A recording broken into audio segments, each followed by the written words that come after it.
대한민국 상위 1%의 자제들만 모인다는 서일고등학교의 점심시간은 보이지 않는 전쟁터와도 같았다.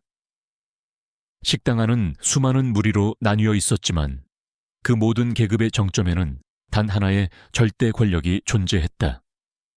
식당 중앙에 놓인 거대한 원형 테이블. 그곳은 오직 한 사람 이 학교의 여왕 천유라만을 위한 옥좌였다. 학생들은 감히 그 테이블을 쳐다보지도 그 근처를 지나가지도 못했다. 그곳은 공포로 만들어진 신성불가침의 영역이었다. 잠시 후 식당의 모든 소음이 거짓말처럼 멎었다. 천유라가 등장한 것이었다.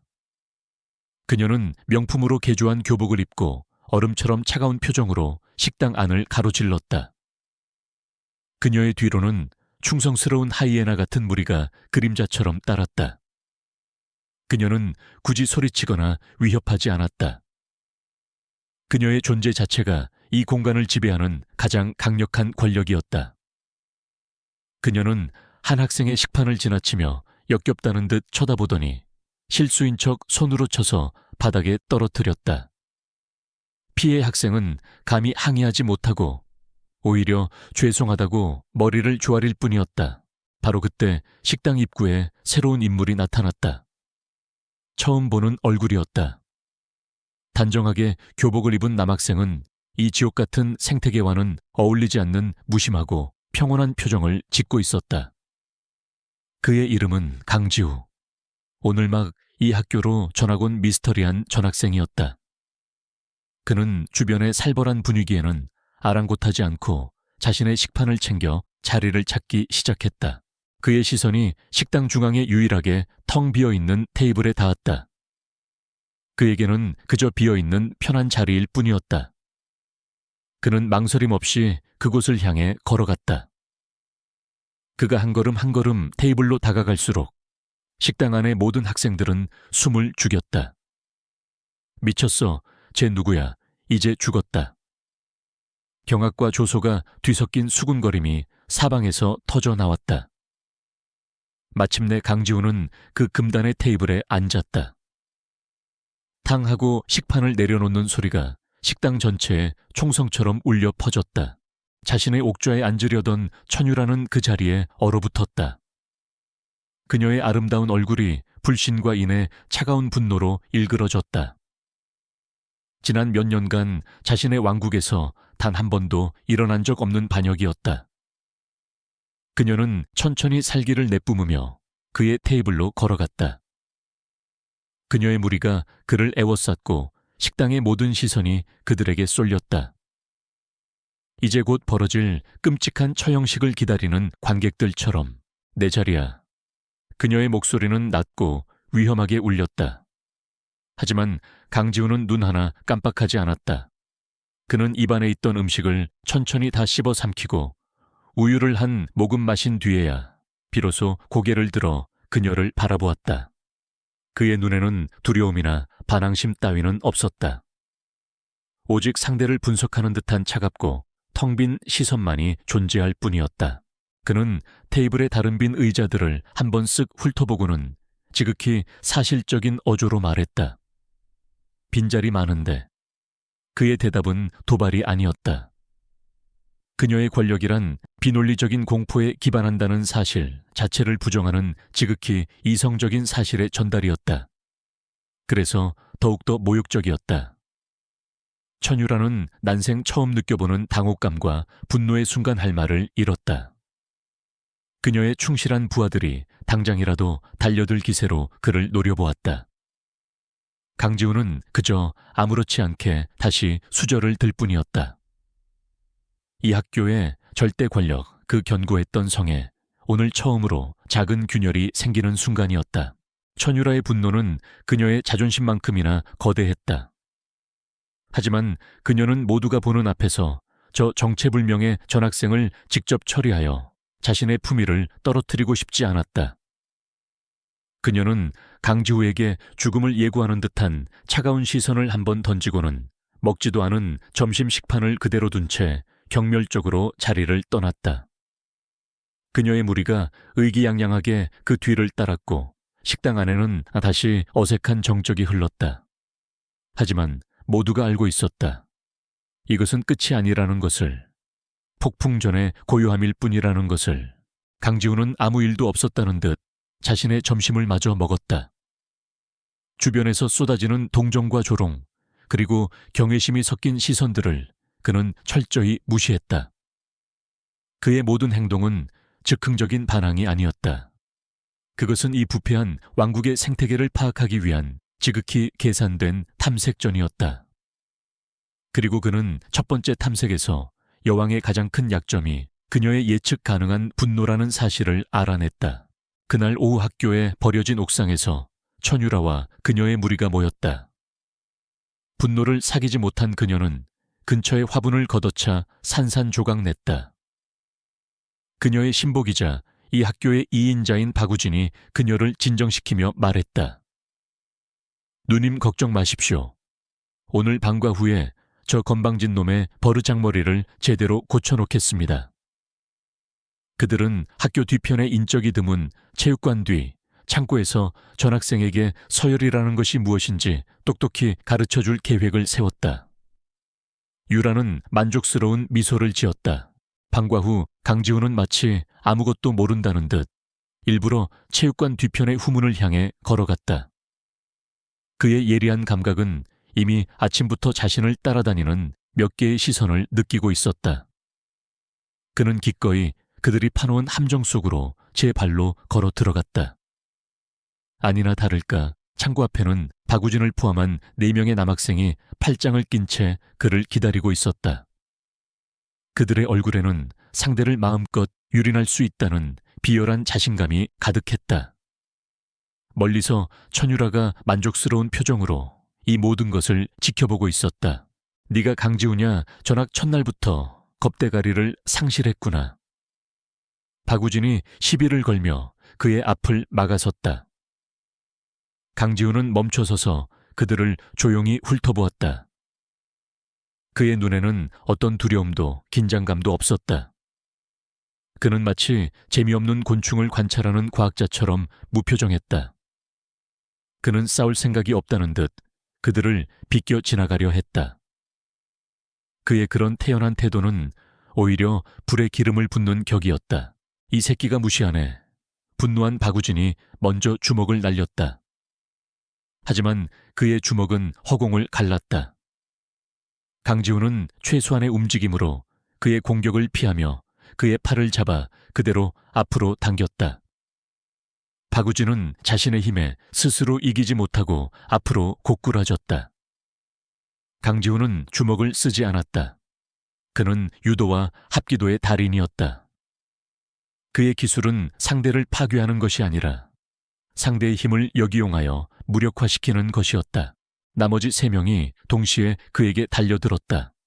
하지만 결과는 똑같았다. 강지훈은 마치 춤을 추는 것처럼 부드럽고 절제된 움직임으로 그들의 공격을 모두 피하고 꺾고 던졌다. 1분도 차이 되지 않아 서일고 최강이라 불리던 4명의 남학생들은 모두 바닥에 나뒹굴며 고통스러운 신음을 내뱉고 있었다. 그들은 심하게 다치지는 않았지만 그보다 더한 굴욕감에 몸을 떨었다. 강지훈은 땀 한 방울 흘리지 않은 채 흐트러진 교복 매무새를 바로잡았다. 그리고는 이 모든 것을 망견자실한 표정으로 지켜보고 있던 천율에게로 똑바로 걸어갔다. 그녀는 난생 처음 느껴보는 충격과 공포에 저도 모르게 뒷걸음질 쳤다. 그는 그녀의 바로 앞에서 멈춰 섰다. 그리고는 바닥에 쓰러져 있는 그녀의 부하들을 한번 쳐다보고는 그녀를 향해 나지막이 말했다. 내게들은 훈련이 제대로 안 됐군. 낯선 사람에게 함부로 짖지 않도록 주인이 잘 가르쳐야지. 그의 말은 그 어떤 물리적인 폭력보다도 더 아프게 천유라의 자존심을 난도질했다. 그는 그녀의 권력을, 그녀의 존재 자체를 부정하고 있었다. 그는 더 이상 아무 말도 없이 그녀를 지나쳐 유유히 사라졌다. 홀로 남은 천유라는 온몸을 부들부들 떨었다. 그녀의 철옹성 같던 자존심에 오늘 처음으로 거대한 균열이 생겼다. 그녀는 처음으로 두려움이라는 낯선 감정을 느꼈다. 그 조용한 전학생에게서 자신을 파멸시킬지도 모르는 거대한 무언가를 보았다. 강지우가 천유라의 제국에 가한 균열은 다음날 아침 학교 전체로 번져나갔다. 어제 그가 보여준 압도적인 승리에 대한 소문은 하룻밤 사이에 모든 학생들에게 퍼져나갔다. 아이들은 여전히 천유라를 두려워했지만 그들의 눈빛에는 이전에는 없었던 새로운 감정이 싹트고 있었다. 그것은 바로 호기심과 아주 희미한 희망의 불씨였다. 여왕의 권력이 절대적이지 않다는 것을 그들은 처음으로 목격했던 것이었다. 점심시간 천유라는 어제처럼 자신의 부하들을 대동하지 않았다. 그들은 어제의 굴욕적인 패배 이후 핑계를 대며 그녀를 피하고 있었다. 그녀는 처음으로 거대한 원형 테이블에 홀로 앉아 있었다. 그녀의 주변에 형성된 보이지 않는 벽은 이제 권력의 상징이 아니라 고독의 감옥처럼 보였다. 잠시 후 강지우가 식판을 들고 나타나 어제와 똑같이 그녀의 맞은편 자리에 자연스럽게 앉았다. 그의 침묵은 그 어떤 도발보다도 더 강력한 선전포고였다. 강지우의 그런 대담한 행동은 억압받던 다른 학생들에게 작은 용기를 주었다. 그날 오후 도서관에서 책을 읽고 있는 그의 앞으로 한 여학생이 조심스럽게 다가왔다. 그녀는 평소 천유라의 감정 쓰레기통 역할을 하던 공부 잘하는 모범생 이서현이었다. 그녀는 일부러 책을 떨어뜨리는 척하며 그의 주의를 끌었고 그가 책을 주워주자 작은 목소리로 속삭였다. 고마워요. 당신이 한 일 때문에 우리에게 아주 작은 용기를 줘서. 그녀의 말은 이 학교에 침묵하던 다수가 그의 편이라는 사실을 알려주는 신호였다. 한편 학교에서의 굴욕으로 분노에 차 있던 천유라는 저녁이 되어 집으로 돌아오자 더욱더 깊은 지옥과 마주해야 했다. 그녀의 집은 궁전처럼 화려했지만 그 안에는 어떤 온기도 없는 차가운 침묵만이 흘렀다. 저녁 식사 자리 그녀의 아버지인 서일고 재단의 이사장 천명환 회장이 무거운 표정으로 입을 열었다. 그는 학교에서 벌어진 일에 대해 이미 보고를 받은 상태였다. 그는 딸을 위로하는 대신 경멸이 가득한 눈으로 그녀를 쏘아보며 힐난했다. 고작 굴러온 돌멩이 하나 처리 못해서 학교 전체의 웃음거리가 돼 천씨 가문의 이름에 먹칠을 해도 유분수지. 사자는 양떼를 다스리는 법을 알아야 하거늘 넌 그저 겁먹은 고양이 꼴이었더구나. 그의 모든 단어는 날카로운 채찍이 되어 유라의 자존심을 후려쳤다. 그녀가 학교에서 약한 아이들에게 했던 잔인한 행동과 아버지가 자신에게 하는 행동은 소름 끼칠 정도로 똑같았다.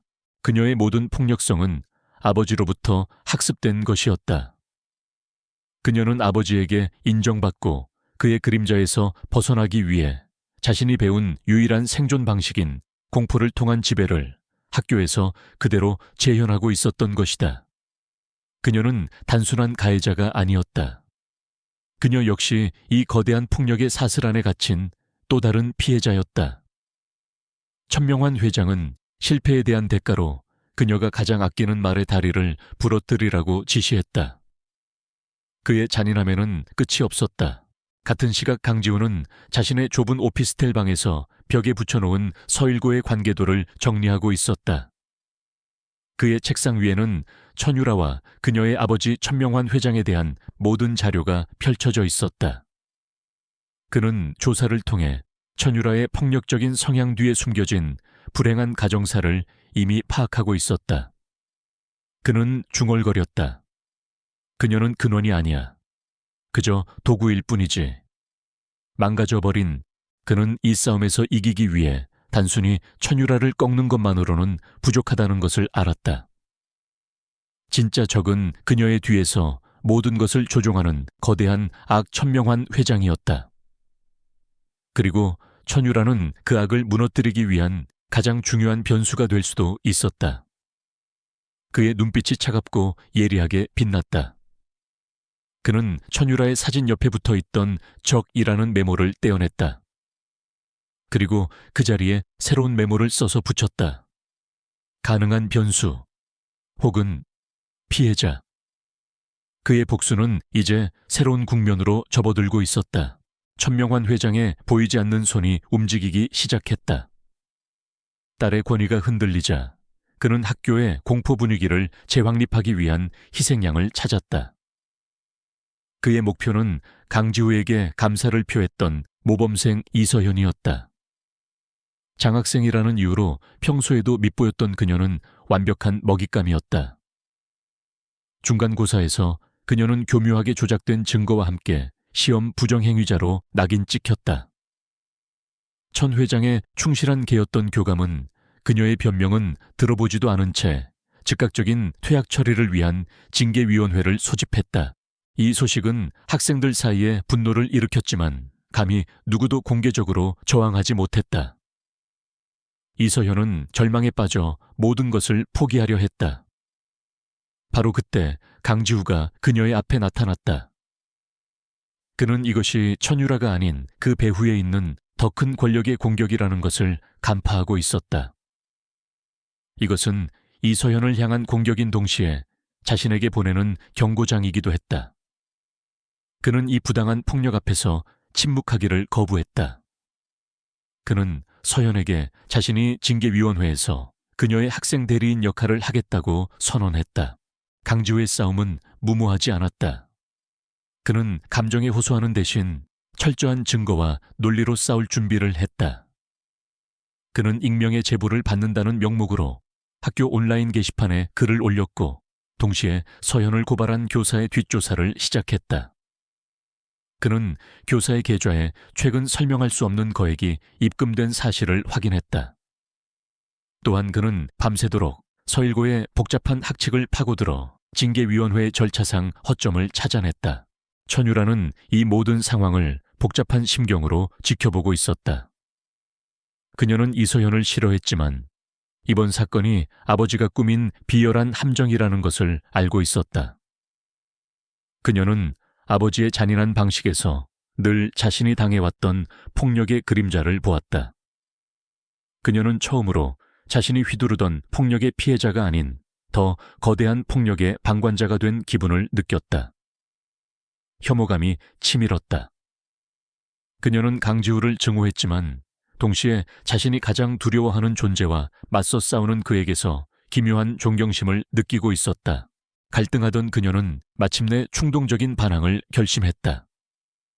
그녀는 자신의 정체를 숨긴 채 강지우의 사물함에 작은 쪽지 하나를 몰래 넣어두었다. 그 쪽지에는 시험 감독용 컴퓨터의 관리자 비밀번호와 감시 카메라의 유일한 사각지대인 서버실의 위치가 적혀 있었다. 그것은 아버지를 향한 그녀의 첫 번째 반역이자 자신의 가장 큰 라이벌에게 내미는 이름 없는 동맹의 손길이었다. 마침내 이서현의 퇴학을 결정하기 위한 징계위원회가 열렸다. 회의장은 이미 짜인 각본대로 서현에게 일방적으로 불리한 분위기였다. 하지만 학생 대리인으로 나선 강지우는 조금도 위축되지 않았다. 그는 먼저 자신이 찾아낸 학칙의 절차상 허점을 제기하여 위원회를 당황하게 만들었다. 그리고는 천유라가 건네준 정보를 이용해 확보한 결정적인 증거를 대형 스크린에 띄웠다. 그것은 시험 시간 동안 촬영된 조작되지 않은 원본 CCTV 영상이었다. 영상 속에서 이서현은 단 한순간도 부정행위를 저지르지 않았고 오히려 그녀를 고발했던 교사가 그녀의 자리에 몰래 접근하는 모습이 포착되어 있었다. 이어서 그는 교사의 계좌로 입금된 뇌물의 증거까지 폭로했다. 모든 진실이 밝혀지는 순간 회의장은 충격으로 술렁였다. 완벽한 역정극이었다. 결국 징계위원회는 이서현의 퇴학을 철회하고 비리 교사를 파면하는 것으로 결정을 내릴 수밖에 없었다. 강지우의 승리이자 천명환 회장의 권위에 가해진 치명적인 타격이었다. 강지우는 자신을 도운 익명의 조력자가 누구인지 짐작했지만 굳이 확인하려 하지 않았다. 그는 그저 복도 끝에서 복잡한 표정으로 자신을 바라보고 있는 천유라를 향해 의미심장한 시선을 한번 보낼 뿐이었다. 천유라는 그의 시선을 피했다. 그녀는 처음으로 옳은 일을 했다는 기묘한 만족감과 함께 아버지를 배신했다는 끔찍한 두려움을 동시에 느끼고 있었다. 이서연의 징계가 철회된 사건은 서일고의 권력 구도에 거대한 지각 변동을 일으켰다. 강지우는 더 이상 미스터리한 전학생이 아니었다. 그는 부당한 권력에 맞서 싸워 이긴 학생들의 영웅이자 희망의 상징이 되었다. 이제 아이들은 더 이상 그를 피하지 않았고 복도를 지날 때면 존경심이 담긴 눈으로 그에게 조용히 고개를 숙여 인사했다. 반면 천유라의 제국은 완전히 몰락했다. 그녀의 충실했던 부하들은 꼬리를 내리고 흩어졌고 그녀는 완벽하게 고립되었다. 왕국을 잃은 여왕은 이제 자신의 텅 빈 옥좌에 홀로 앉아있을 뿐이었다. 강지우는 이 작은 승리에 만족하지 않았다. 그는 이번 사건을 통해 이 학교의 문제가 단순히 학생들 사이의 폭력이 아니라 그 뿌리 깊숙한 곳에 자리 잡은 구조적인 부패에 있다는 것을 다시 한번 확인했다. 자신의 자존심을 위해 학생 한 명의 인생을 아무렇지 않게 제물로 삼으려는 천명환 회장의 모습에서 그는 과거 자신의 가족을 파멸시켰던 그 악마의 얼굴을 보았다. 그날 밤 강지우는 자신의 오피스텔에서 낡은 서류들을 검토하고 있었다. 그의 앞에는 과거 그의 가족에게 충성을 다했던 박 변호사가 앉아 있었다. 두 사람의 대화를 통해 마침내 강지우의 진짜 정체와 목적이 드러나기 시작했다. 그의 아버지는 유망한 IT 기업의 대표였지만 몇 년 전 천명환 회장의 교활한 기업 사냥과 주가 조작의 희생양이 되어 모든 것을 잃고 억울하게 세상을 떠났다. 강지우는 아버지의 복수와 빼앗긴 모든 것을 되찾기 위해 지난 몇 년을 준비해왔다. 천명환의 모든 불법적인 거래와 비리가 기록된 비밀 장부. 그것이 바로 강지우가 찾는 유일한 증거였다. 그리고 아버지의 옛 동료로부터 얻은 정보에 따르면 그 장부는 그룹 본사가 아닌 세상에서 가장 안전하다고 생각하는 개인적인 공간, 바로 서일고등학교 재단 건물 내에 이사장실 비밀 금고에 보관되어 있었다. 그가 서일고로 전학 온 것은 우연이나 반항이 아니었다. 가족의 복수를 위한 가장 치밀하게 계획된 침투 작전이었던 것이다. 박 변호사는 징계위원회에서 강지우를 도왔던 익명의 조력자에 대해 우려를 표했다. 그녀는 천씨 가문의 사람입니다. 절대 믿어서는 안 됩니다. 하지만 강지우의 생각은 달랐다. 그는 천유라의 반항적인 눈빛에서 아버지의 폭력에 억압된 또 다른 피해자의 모습을 보았다. 그녀는 성 안에 갇힌 공주일 뿐입니다. 그리고 아버지는 그녀의 간수죠. 어쩌면 그녀는 나보다 그 간수를 더 증오하고 있을지도 모릅니다. 강지우의 전략은 이제 수정되었다. 그는 더 이상 혼자서 장부를 찾아 헤매지 않을 생각이었다. 그에게는 내부자가 재단 건물의 구조와 보안 시스템, 그리고 천명환 회장의 동선을 손바닥처럼 꿰고 있는 조력자가 필요했다. 그 모든 것을 알고 있는 유일한 인물, 바로 천유라였다. 그는 자신의 가장 큰 적이었던 그녀를 자신의 가장 강력한 아군으로 만들어야만 했다. 그것은 매우 위험한 도박이었지만 그의 복수를 완성하기 위한 가장 빠른 길이기도 했다. 그는 창밖으로 보이는 서일고등학교를 차갑게 내려다보았다. 그는 이제 천율에게 접근할 계획을 세우기 시작했다. 그녀를 설득하여 자신의 아버지를 배신하게 만들어야 했다. 그는 그녀의 약점과 그녀가 가진 단 하나의 욕망, 즉 아버지로부터의 자유를 파고들 생각이었다. 그는 자신의 오피스텔을 나섰다. 그의 표정은 결연했다. 내일 학교에서 그는 천유라를 만날 것이었다. 학교의 서열을 다투는 라이벌이 아닌 훨씬 더 위험한 게임의 파트너로서. 그들의 진짜 전쟁은 이제부터 시작이었다. 강지우는 더 이상 기다리지 않았다. 그는 다음 날 학교에서 모두가 꺼리는 고립된 존재가 된 천유라를 찾아 나섰다. 그녀는 이제 더 이상 시끄러운 무리를 이끌고 다니지 않았다. 대신 오래된 학교 온실의 구석진 자리에 홀로 앉아있는 시간이 많아졌다. 강지우는 그곳으로 그녀를 찾아갔다. 그의 등장에 그녀는 경계심과 적개심이 가득한 눈으로 그를 쏘아보았다. 또 무슨 꿍꿍이야. 이젠 나를 조롱하러 여기까지 온 건가? 이건 더 이상 너나 나의 혹은 이 학교만의 문제가 아니야. 강지우는 서두르지 않고 조용히 본론을 꺼냈다. 이건 네 아버지 천명환 회장에 대한 이야기야. 그리고 그가 파멸시킨 내 아버지에 대한 이야기이기도 하고. 그는 자신이 겪었던 과거의 진실을 담담하지만 무게감 있는 목소리로 그녀에게 들려주었다. 천명환 회장의 불법적인 기업 사냥으로 인해 자신의 가족이 어떻게 무너져 내렸는지를, 그의 충격적인 고백에 천유라는 아무 말도 하지 못했다. 그녀가 지금껏 벌여왔던 학교에서의 유치한 권력 다툼이 이 거대하고 잔혹한 현실 앞에서 너무나도 초라하게 느껴졌다.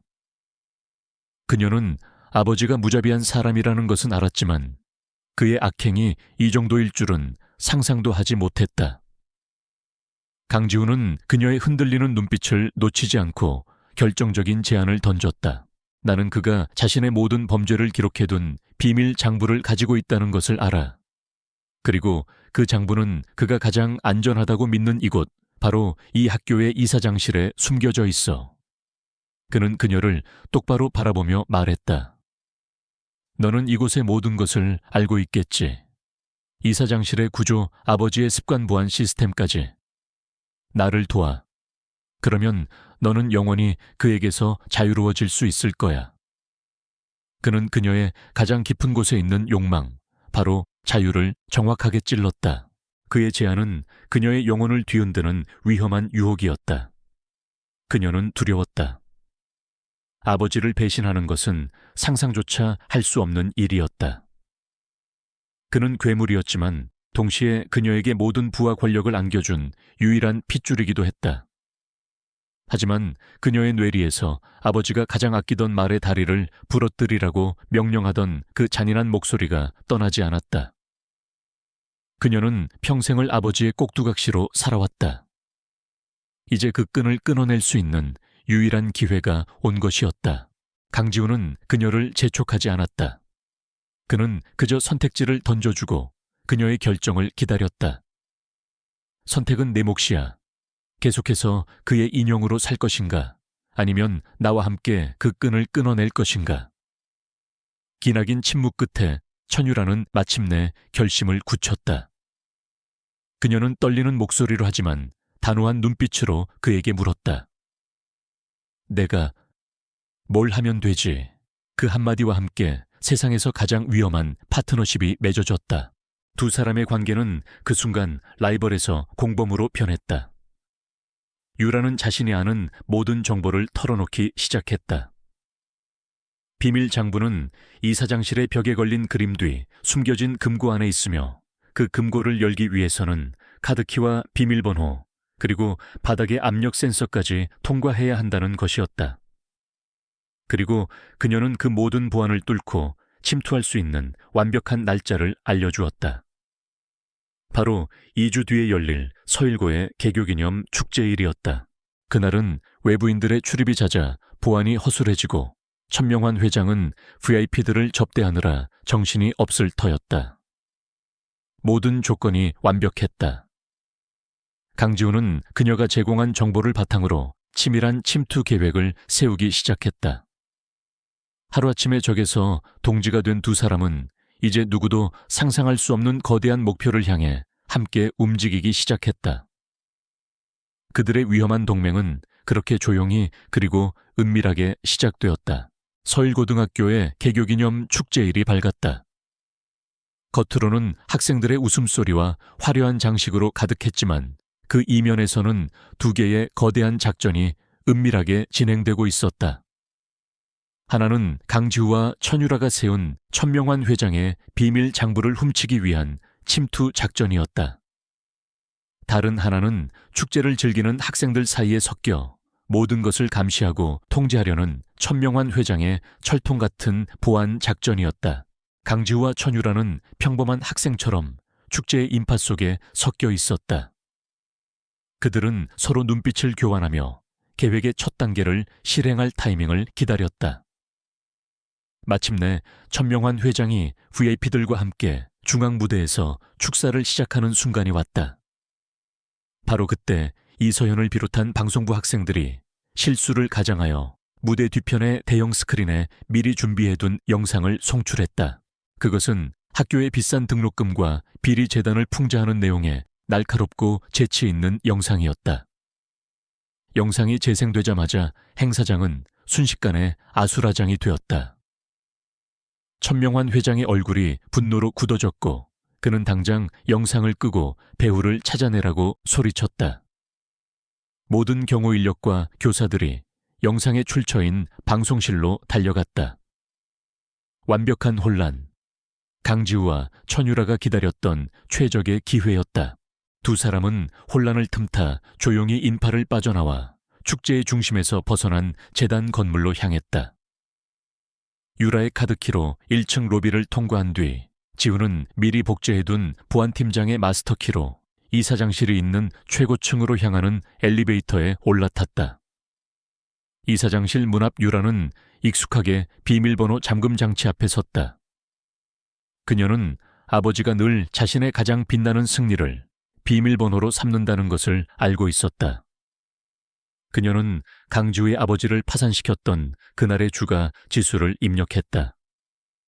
삑 하는 소리와 함께 문이 열렸다. 사무실 안은 어둡고 고요했다.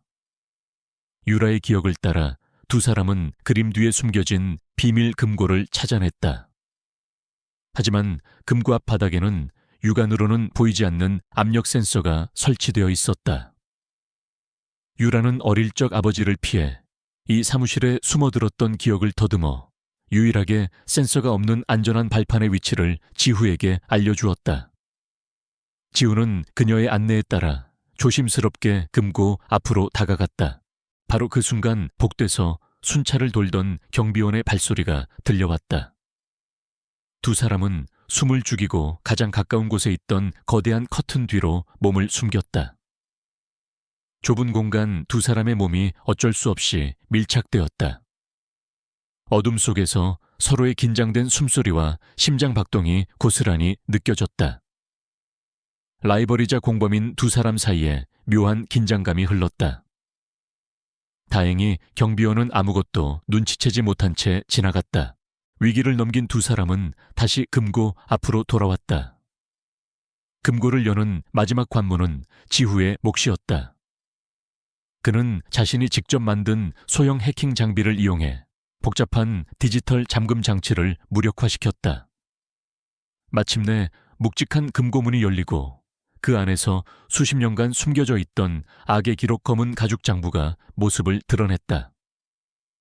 지우는 장부를 꺼내 휴대용 초고속 스캐너를 이용해 모든 페이지를 순식간에 디지털 파일로 변환했다. 그리고는 원래의 장부는 그대로 금고 안에 다시 넣어두었다. 모든 임무를 마친 두 사람은 다시 축제가 한창인 학교 안으로 완벽하게 스며들었다. 방송실 소동은 작은 해프닝으로 마무리되었고 아무도 이사장실에서 무슨 일이 있었는지 눈치채지 못했다. 두 사람은 학교의 후미진 곳에서 다시 만났다. 지우는 스캐너 화면에 담긴 장부의 디지털 파일을 유에게 보여주었다. 그들의 눈빛이 마주쳤다. 안도감, 승리감, 그리고 위험한 비밀을 공유하게 된 공범자들의 기묘한 유대감. 그들은 마침내 괴물을 무너뜨릴 수 있는 가장 강력한 무기를 손에 넣었다. 강지우가 나지막이 말했다.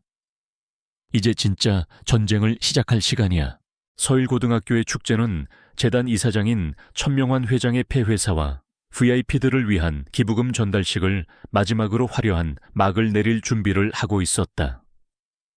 강당하는 학생들과 학부모 그리고 정재계의 유력 인사들과 기자들로 가득 차 있었다. 천명환 회장은 의기양양하게 단상에 올라 서일고에 빛나는 미래와 자신의 교육 철학에 대해 위선적인 연설을 늘어놓기 시작했다. 그는 자신의 발밑에서 자신의 제국을 무너뜨릴 거대한 폭풍이 몰려오고 있다는 사실을 전혀 알지 못했다. 강당의 뒤편 강지우와 천유라는 노트북 화면을 보며 숨을 죽이고 있었다. 그들의 손에는 방금 전 훔쳐낸 비밀 장부의 디지털 파일이 있었다. 그들은 방송부의 이서연과 외부의 박 변호사에게 모든 준비를 마쳤다는 신호를 보냈다. 유라는 자신의 아버지를 파멸시켜야 한다는 사실에 두려움을 느꼈지만 지우는 그런 그녀의 손을 한 번 꼭 잡아주었다. 그들은 이제 혼자가 아니었다. 천명환 회장의 연설이 절정에 달하는 순간 강지우가 조용히 신호를 보냈다. 그 순간 회장의 얼굴을 비추던 무대 뒤편에 거대한 스크린이 지지직거리며 암전되었다. 장내가 술렁이는 순간 화면은 다시 켜졌다. 하지만 화면에 나타난 것은 학교 홍보 영상이 아니었다. 그것은 천명환의 친필로 가득 찬 검은 가죽 장부의 첫 페이지였다. 고화질로 스캔된 장부의 내용은 너무나도 선명했다. 강당 전체가 충격으로 술렁였다. 그리고 스피커를 통해 강지우의 차갑고 냉정한 목소리가 울려 퍼지기 시작했다. 그는 미리 녹음해둔 음성을 통해 장부에 적힌 천명환의 첫 번째 범죄, 바로 자신의 아버지가 운영하던 회사를 어떻게 불법적으로 파산시키고 기술을 빼앗았는지를 조목조목 설명하기 시작했다. 당황한 천명환이 방송실에 영상 중단을 소리쳤지만 이미 방송 시스템은 이서현과 방송부 학생들에 의해 완벽하게 장악된 상태였다. 스크린 위로 장부의 페이지가 한 장씩 넘어가며 지난 수십 년간 그가 저질러온 온갖 뇌물수수와 비자금 조성 정경유착의 추악한 역사가 만천에 드러났다. 바로 그때 강지우가 조용히 무대 위로 걸어 올라갔다. 그는 패닉 상태에 빠진 천명환의 바로 앞에 서서 마이크를 잡고 말했다. 이제 그만하시죠, 천명환 회장. 당신이 묻으려 했던 모든 진실이 마침내 세상 밖으로 나왔습니다. 그리고 모두가 지켜보는 가운데 천유라가 결심을 굳힌 듯 무대 위로 올라와 강지우의 옆에 섰다. 그녀의 등장은 천명환에게는 사형 선고와도 같았다. 그녀는 자신의 아버지를 똑바로 쳐다보며 떨리지만 단호한 목소리로 외쳤다. 저는 더 이상 아버지의 꼭두각시로 살지 않겠어요. 딸의 공개적인 반역에 천명환의 마지막 남은 이성이 끊어졌다. 그는 괴물처럼 소리 지르며 딸에게 달려들려 했다. 하지만 그의 추한 발악은 이미 분노한 학생들과 교사들에 의해 저지되었다. 바로 그 순간 강당의 모든 문이 열리며 검찰 수사관들이 들이닥쳤다. 박 변호사의 신고를 받고 출동한 것이었다. 그들은 무대 위로 올라와 넋이 나간 채 서 있는 천명환 회장에게 차가운 수갑을 채웠다. 기자들의 카메라 플래시가 한 시대의 탐욕스러운 권력자가 몰락하는 마지막 순간을 미친 듯이 터뜨려대고 있었다. 천명환 회장이 수사관들에게 끌려나가자 강당 안에는 잠시 동안의 정적이 흘렀다. 그리고 이내 학생들 사이에서 우레와 같은 박수와 환호성이 터져 나왔다. 폭군은 사라졌다. 강지우와 천유라는 무대 위에 나란히 서서 그 광경을 말없이 내려다보았다. 승리의 순간이었지만 결코 기쁘지만은 않았다. 너무나도 많은 상처와 희생 위에 쌓아 올린 너무나도 고통스러운 승리였다. 두 사람은 말없이 서로의 눈을 바라보았다. 그들의 진짜 싸움은 어쩌면 지금부터 시작일지도 몰랐다. 천명환 회장의 몰락은 서일고등학교의 거대한 후폭풍을 몰고 왔다. 대한민국을 뒤흔든 서일게이트의 중심에서 학교는 비리재단의 상징이 되어버렸다. 교육청의 특별감사가 시작되었고 천 회장의 충실한 개였던 교감과 비리 교사들은 모두 학교에서 쫓겨났다. 학생들은 오랫동안 짓눌려왔던 억압에서 해방되었지만 동시에 구심점을 잃은 혼란 속에서 방황했다. 왕이 사라진 왕국은 새로운 질서를 기다리고 있었다. 그 혼돈의 중심에 천유라가 있었다. 그녀는 하루아침에 모두가 두려워하던 여왕에서 모두가 경멸하는 범죄자의 딸로 추락했다. 그녀의 곁을 지키던 모든 친구들은 썰물처럼 빠져나갔고 그녀는 완벽하게 혼자가 되었다. 모두가 그녀가 학교를 떠나 어딘가로 숨어버릴 것이라고 예상했다. 하지만 그녀는 모두의 예상을 깨고 다시 학교에 나타났다. 더 이상 화려한 교복도 오만한 표정도 없었다. 그저 모든 것을 잃어버린 한 명의 평범한 소녀만이 서 있을 뿐이었다. 그녀는 자신의 과거와 정면으로 마주하기로 결심했다. 그것은 그녀가 스스로에게 내리는 가장 고통스러운 형벌이자 유일한 구원이었다. 그녀는 자신에게 상처받았던 모든 학생들을 한 명 한 명 찾아가기 시작했다. 그녀는 그들의 앞에서 난생 처음으로 자신의 잘못을 인정하고 머리 숙여 용서를 구했다. 그녀의 사과는 서툴고 어색했지만 그 안에는 분명한 진심이 담겨 있었다. 어떤 학생들은 그녀를 용서했고 어떤 학생들은 그녀에게 등을 돌렸다. 그녀는 그 모든 반응을 묵묵히 받아들였다. 그리고 그녀는 스스로 새롭게 구성된 학교 징계위원회에 출석했다. 그녀는 자신이 지난 몇 년간 저질렀던 모든 학교 폭력 행위를 낱낱이 고백하고 학교의 어떤 처벌이라도 달게 받겠다고 말했다. 새롭게 부임한 교장은 그녀에게 퇴학 대신 학교를 위한 장기적인 봉사활동 처분을 내렸다. 한때 그녀의 왕국이었던 학교에서 그녀는 이제 가장 낮은 곳에서 자신의 죗값을 치러야 했다. 한편 강지우는 자신의 복수를 완성했지만 영웅으로 추앙받는 것을 거부했다. 그는 언론의 모든 인터뷰를 거절하고 다시 평범한 학생의 모습으로 돌아왔다. 그는 무너진 아버지의 회사를 되찾기 위한 복잡한 법적 경영적 절차를 밟느라 바쁜 시간을 보내고 있었다. 그는 멀리서 천유라가 힘겹게 자신의 과거를 청산해 나가는 모습을 묵묵히 지켜볼 뿐이었다. 그는 그녀의 속죄가 온전히 그녀 자신의 힘으로 이루어져야 한다는 것을 알고 있었다. 하지만 그는 그녀가 새로운 폭력의 희생양이 되는 것을 내버려 두지는 않았다. 몇몇 학생들이 과거에 복수를 하겠다며 그녀를 괴롭히려 할 때면 그는 조용히 나타나 그들을 막아섰다. 그는 어떤 말도 어떤 폭력도 사용하지 않았다. 그저 차가운 시선으로 한번 쳐다보는 것만으로도 그들은 겁을 먹고 흩어졌다. 그는 학교에 필요한 것이 또 다른 복수가 아닌 정의로운 질서라는 것을 몸소 보여주고 있었다. 어느 날 오후 그는 한때 그녀의 옥좌였던 식당 테이블을 이제는 걸레질하고 있는 천유라의 모습을 발견했다. 그는 그녀에게 다가가 무심한 척 말을 건넸다. 그 옥좌에 앉아있는 것보다 청소하는 게 더 잘 어울리는데. 그의 짓궂지만 악에 없는 농담에 유라는 처음으로 희미한 미소를 지어 보였다. 여기가 더 조용하거든.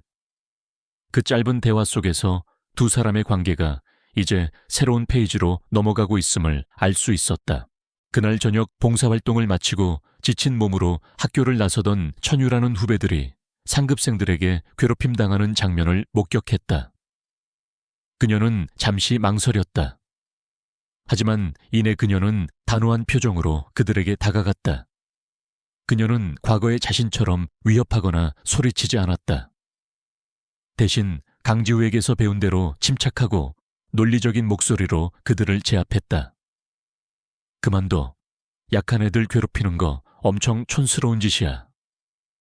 그녀의 예상치 못한 모습에 상급생들은 당황하여 흩어져 버렸다. 과거의 폭군이 이제 약자들의 수호자가 되는 순간이었다.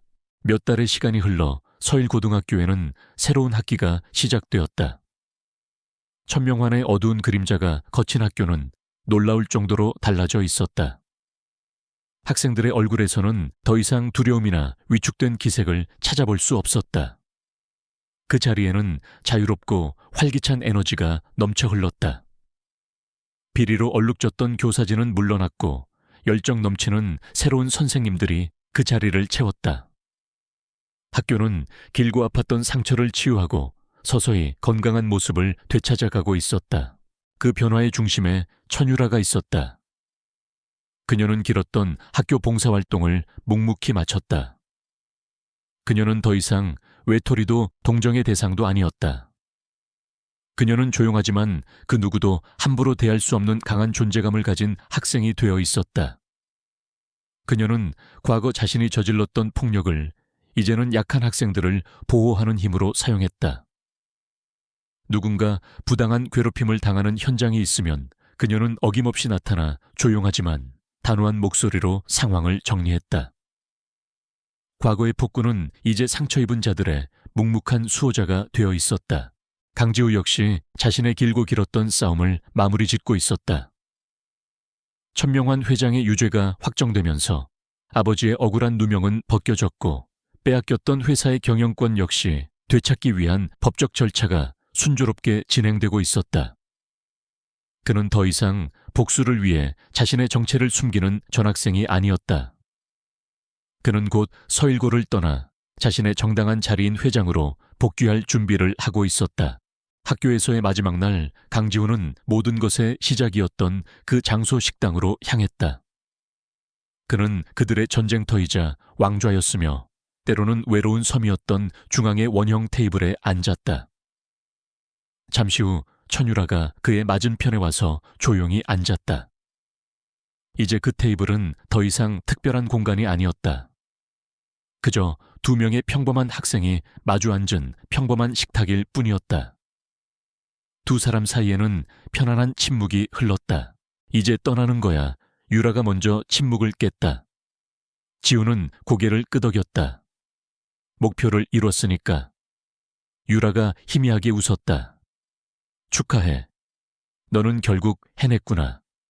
그녀의 축하는 진심이었다. 그녀는 더 이상 그를 질투하거나 증오하지 않았다. 대신 거대한 악과 싸워 이긴 한 남자에 대한 순수한 존경심을 느끼고 있었다. 지우 역시 완전히 다른 사람이 된 그녀를 바라보며 말했다. 너도 예전보다 훨씬 더 멋진 여왕이 됐어. 두 사람은 자신들의 미래에 대해 이야기했다. 지우는 회사를 이끌어갈 것이었고 유라는 처음으로 아버지의 그늘에서 벗어나 자신의 길을 스스로 선택해야 했다. 그녀는 어쩌면 아버지와 같은 괴물이 다시는 나타나지 않도록 불의와 싸우는 법조인이 될지도 몰랐다. 혹은 세상을 아름답게 만드는 예술가가 될지도. 중요한 것은 이제 그녀에게 선택할 수 있는 자유가 생겼다는 것이었다. 지우가 자리에서 일어섰다. 이제 정말 떠나야 할 시간이었다. 그는 그녀를 향해 손을 내미는 대신 의미심장한 말을 남겼다. 언젠가 너의 싸움에 파트너가 필요해진다면 어디로 연락해야 할지 알지. 그것은 사랑 고백이 아닌 위험했지만 성공적이었던 공범자 사이에 굳건한 신뢰가 담긴 약속이었다. 알아. 유라가 처음으로 꾸밈 없는 환한 미소를 지으며 대답했다. 강지우는 미련 없이 식당을 떠났다. 홀로 남은 유라는 이제는 학생들의 활기찬 웃음소리로 가득 찬 식당을 천천히 둘러보았다. 그녀는 더 이상 폭군도 피해자도 아니었다. 그녀는 마침내 온전한 자기 자신이 되었다. 자유로워진 그녀의 눈앞에 앞으로 나아가야 할 새로운 세상이 펼쳐져 있었다. 그것은 분명 외롭고 힘든 길이겠지만 그녀는 더 이상 두렵지 않았다.